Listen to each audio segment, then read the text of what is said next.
Здравейте, ще ви запозная с софтуера за спедиции и транспорт SST. Нека първо се запознаем с менюто. От бутон начало се въвеждат нови курсове.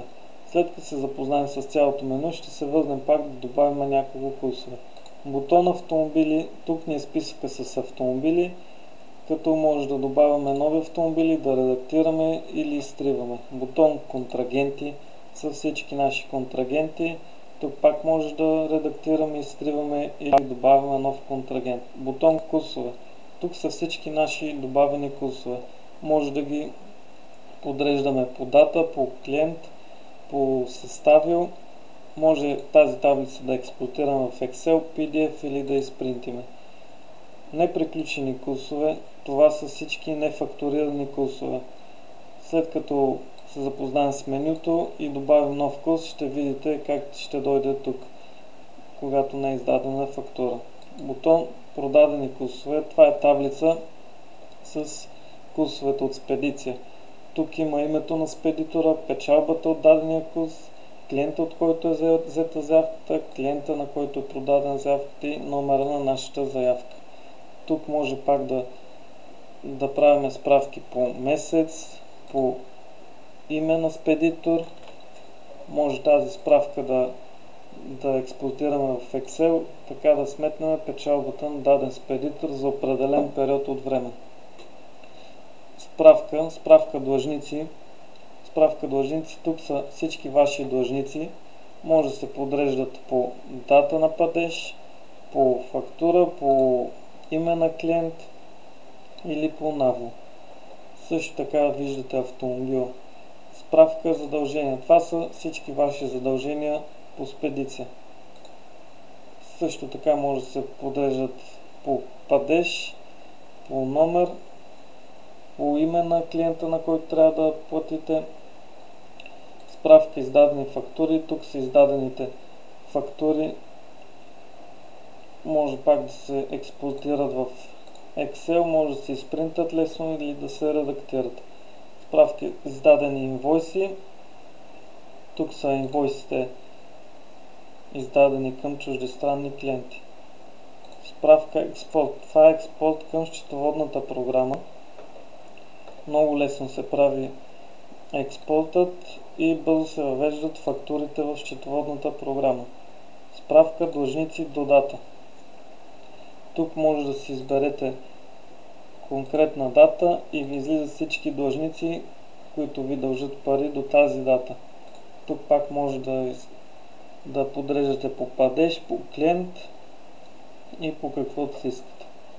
Анализи. Тук може да правите анализ на даден автомобил за определен период от време. Като преди това трябва да сме добавили разходите. В следващото видео ще покажа как се правят разходите.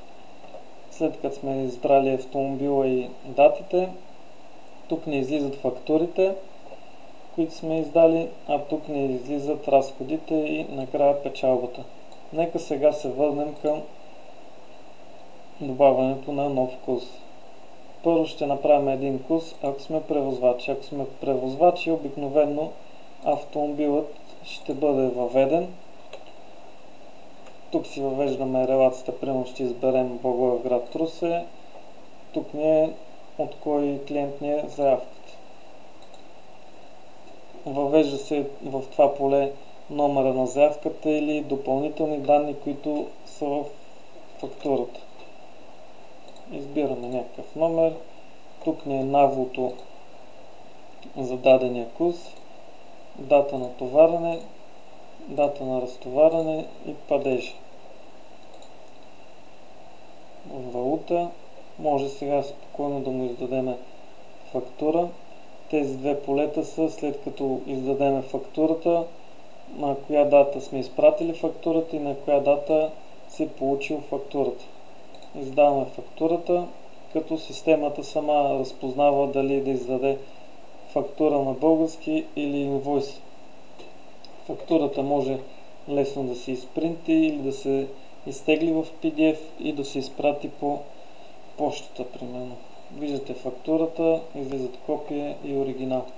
Нека сега направим нов курс, само че от страна на спедиторска фирма. Ако сме спедитори, няма да трябва да въвеждаме всички камиони. Ще направим за същата релация. Ще изберем, че камион е продаден.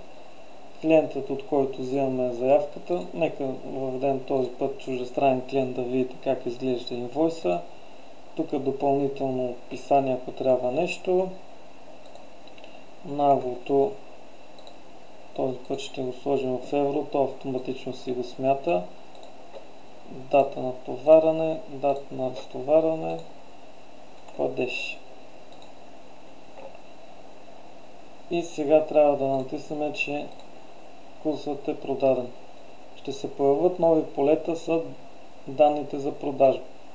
Тук избираме на кой клиент сме продали. Нека бъде пак български ще бъде автомобил. Тук вече записваме автомобила. Горе сме избрали продаден и този автомобил няма да го запамети. Продаден за, това е навото, за което ще продадем, примерно 450 евро, автоматично ни смята долу печалбата.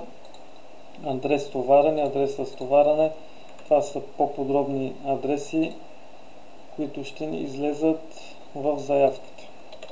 Нека въведем някакви адреси да видим как ще изглеждат. Руса по документи, други условия, това са допълнителни условия, които излизат върху заявката. Примерно да се изисква кантарна бележка.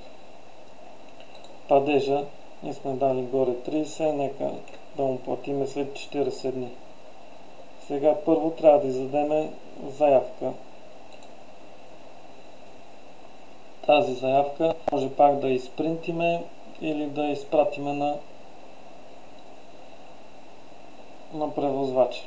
Има номер на заявка, от дата, товарен адрес, разтоварен, това, което допреди писахме. На следващия ден или когато трябва да разтовари, отиваме се в неприключени курсове и виждаме датата на разтоваране, автомобила, спедитора. Може да влезем и да редактираме курсът и да издадем фактура. Системата пак автоматично разпознава дали фактура или инвойс на английски трябва да издаде. Фактурата може да я изпринтиме или свалиме и да изпратиме на клиента. Отиваме пак във всички курсове.